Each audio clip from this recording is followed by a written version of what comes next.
Bueno, vamos a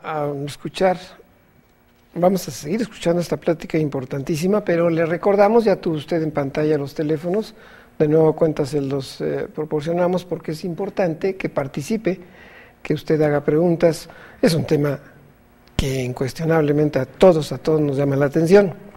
Recuerda que tenemos dos teléfonos locales, dos líneas locales, 462-6360 y 462-6970, pero además son ladas sin costo para el interior del estado. Usted puede llamarnos sin costo alguno desde cualquier lugar de la entidad. 01800-714-5211. Llámenos, pregunte, es interesante lo que aquí estamos escuchando. Le interrumpí, doctor. Si después de estas ansiedades, si se convierte en una fobia, ¿ya se queda como fobia? Los diagnósticos se establecen a partir de la forma en cómo se presentan los síntomas. Si el síntoma predominante es un temor o estados de ansiedad ante un estímulo específico, es una fobia. En la psicopatología, es decir, en el estudio de los síntomas las enfermedades mentales, podemos identificar que, por ejemplo, una fobia, así como la depresión, como la ansiedad, puede ser, primero, un síntoma, puede ser una enfermedad, puede ser un rasgo de personalidad, puede ser una estructura de personalidad o puede ser un trastorno de la personalidad. Podemos referirnos a la fobia dependiendo de la magnitud que predomine o que tenga impacto en la vida. Si yo, por ejemplo, tengo un trastorno de ansiedad generalizada, es decir, tengo ansiedad en todo momento, en todas circunstancias, no puedo dormir, bajo de peso, como demás, o sea, la ansiedad es permanente en mi vida, pero además tengo un temor más intenso ante algo en particular. La fobia en ese momento es un síntoma fóbico, es decir, un síntoma de una ansiedad ante una situación específica, aunque se encuentre presente dentro de un complejo más grande, de una enfermedad que sería una ansiedad generalizada con unos síntomas fóbicos. Puede constituir una fobia en sí una enfermedad cuando es que no tengo nada, excepto ese miedo irracional. Puede ser un rasgo de personalidad, es decir, que una persona dentro de su manera de ser cotidiana, simplemente como característica tenga la tendencia a tener miedos específicos a cosas específicas. O sea, es una persona que de por sí es medio miedosona a algo en particular, sin que constituyan una fobia, un rasgo de personalidad. O puede ser una persona evitativa constantemente en muchas formas, evitativa ante esto, evitativa ante lo otro, evitativa aquí y allá. Entonces se convierte en una estructura. Su manera de ser de por sí ya es así como muy evitativo, ¿no? Evito responsabilidades, evito cosas, evito eso. O puede ser una persona que de plano, o sea, se aísle, tenga una forma desadaptada de ser por esa tendencia a evitar porque le causa miedo, porque le causa angustia. Entonces, si es disfuncional en su manera de ser, puede ser un trastorno de personalidad evitativo.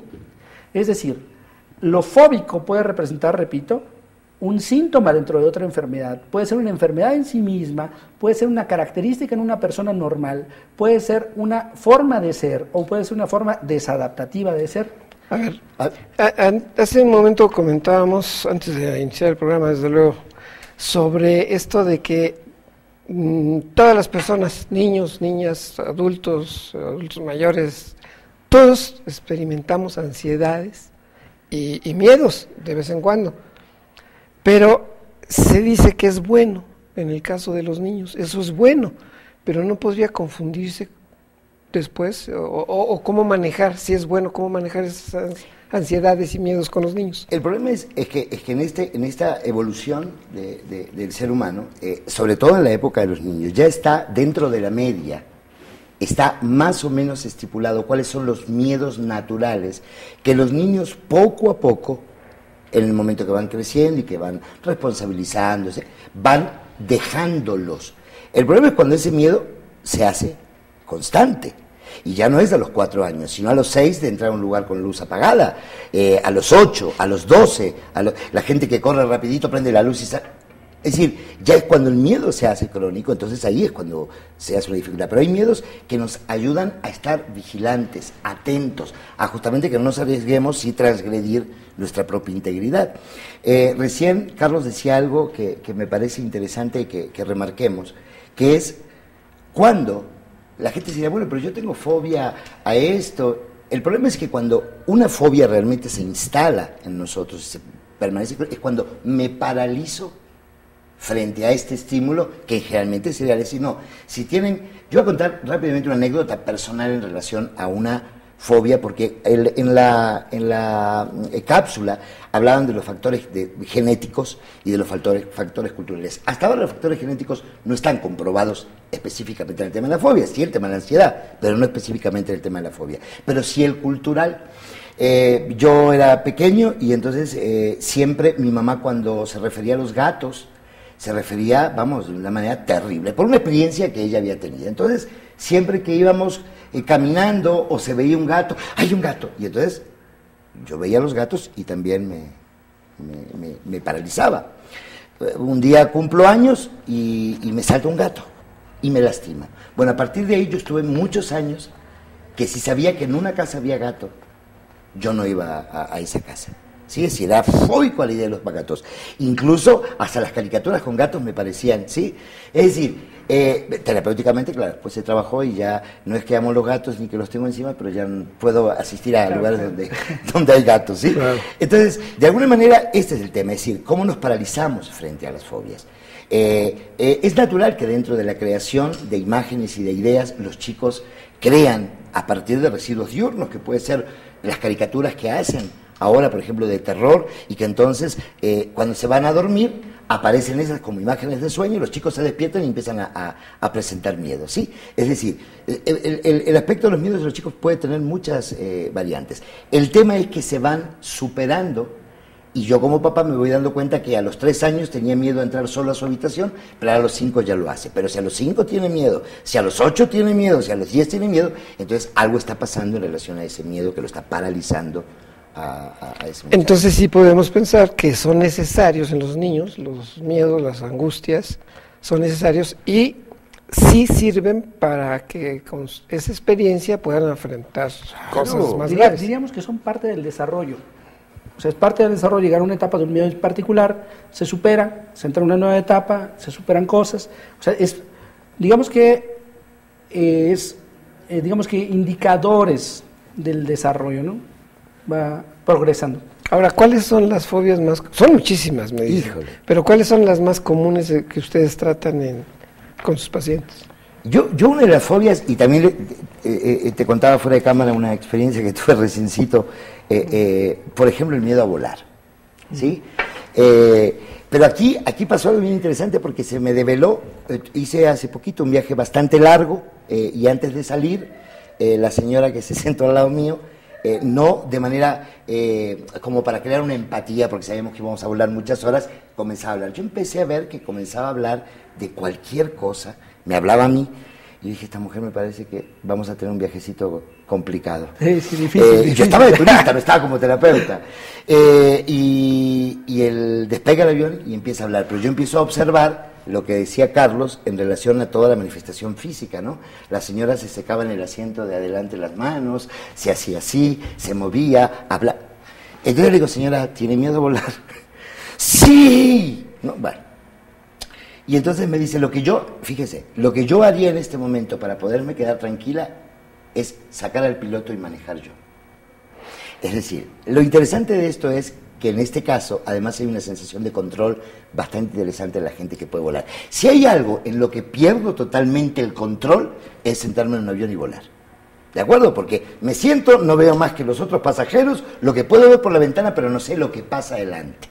De alguna manera también tiene que ver mucho esto con el tema del control, ¿sí? Es decir, si yo manejo, hay gente que, por ejemplo, te dice, si yo manejo, no hay ningún problema, pero si yo voy con alguien, estoy apretando como si estuviera apretando el freno, claro. Estamos de acuerdo, es decir, tiene que ver con esta parte de control en la vida, de no relajarse, de no entregarse. Pero bueno, el miedo a volar tiene que ver con esto. El tema aquí es lo que decía Carlos, tiene que ver con la misma ansiedad que la gente empieza a vivir, que supera Es decir, que ella dice, bueno, no va a pasar nada, y si me pasa algo, me puede pasar lo mismo caminando. No, esa ansiedad les supera. Y ellos están con la fantasía. Cualquier movimiento que hace el avión, ¿qué pasa, no? Y empiezan a mirar las caras de la gente y de los sobrecargos, a ver si hacen alguna expresión. Ese es uno de los, por ejemplo, de las fobias más comunes. Pero gente que no ha volado nunca, ¿eh? Miedo a volar, pero no a la altura. No, fíjate que no. A mí me pasó con un paciente, por ejemplo, que era escalador, ¿sí? Pero, por ejemplo, su hermana, en el DF, su hermana tenía un departamento alto, y entonces le gustaba hacer las fiestas en las terrazas del balcón de su casa. No podía ir a las fiestas porque le daba miedo y era escalador. Es decir, no tiene que ver una cosa con la otra necesariamente. Exacto. Es muy interesante eso. Miedos frecuentes son, por ejemplo, a los insectos, a las arañas, a las cucarachas, a las ratas, a los ratones. La imagen clásica hasta de las caricaturas, ¿no? Que ve un ratón, una señora y se sube. O sea, son de tal magnitud en frecuencia que incluso se han incorporado a una forma convencional de considerar, por ejemplo, a las mujeres, ¿no? Ve un ratón, se sube. O sea, es tan frecuente que se considera así, ¿no? Son de los miedos, por ejemplo, más frecuentes, ¿no? ¿Son fobias? Sí, claro. Son fobias. Fobias, es un temor específico. Una señora puede estar perfectamente en la casa, aparece un ratón, tiene miedo. No aparece el ratón, no hay miedo. O sea, necesariamente la fobia causa miedo. Sí, y un miedo tal que es irracional y que paraliza, porque en realidad esa persona normalmente no tuvo que tener necesariamente ninguna experiencia previa. Por ejemplo, lo que hablaba del perro, que entonces una rata me mordió o muchas cucarachas caminaban por... No necesariamente. Ahí ya estaría justificado. Claro, exacto. Aquí no, aquí puede ser que no haya tenido ningún tipo de experiencia, pero ese miedo paraliza, es lo que decía Carlos recién. Es decir, ven una rata, hay mujeres que bueno, mujeres y hombres, no solamente mujeres. Sí. Exacto. Sí. El problema es que, como vuelvo a hacer este comentario que hizo Carlos porque me parece fundamental, como es un trastorno evitable, es decir, si yo no estoy frente al estímulo, no pasa nada, entonces yo puedo seguir viviendo, solamente estoy con problemas cuando veo Hay un tipo de trastorno que es altamente discapacitante y que es la fobia social. Uh-huh.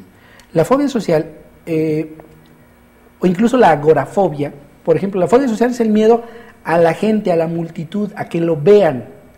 La fobia y la agorafobia, el miedo a los espacios abiertos, por ejemplo. Son muy frecuentes y altamente discapacitantes. Hay gente que se la pasa encerrado en su casa años por miedo a la gente o miedo a los espacios abiertos. Es altamente discapacitante. Yo vi una paciente que, por ejemplo, no podía salir de su casa y llevaba más de 5 años encerrada. Podía salir únicamente cuando tenía una sensación, decía, un objeto asegurador. En este caso era, por ejemplo, el carro. El carro es una extensión de la casa y entonces hacía lo que tenía que hacer y regresaba. Cuando salía tenía que ir de la mano de su esposo, que es un objeto asegurador. Fuera de eso, su vida social estaba completamente restringida a la casa. La familia se adapta, todos se adaptan. Y entonces, un corte, doctor, pero claro, esto es muy interesante. Cuando regresemos nos platica, porque esto de la fobia social, lo comentábamos antes, les da a artistas y cómo hacen para actuar. Vamos a un corte y regresamos.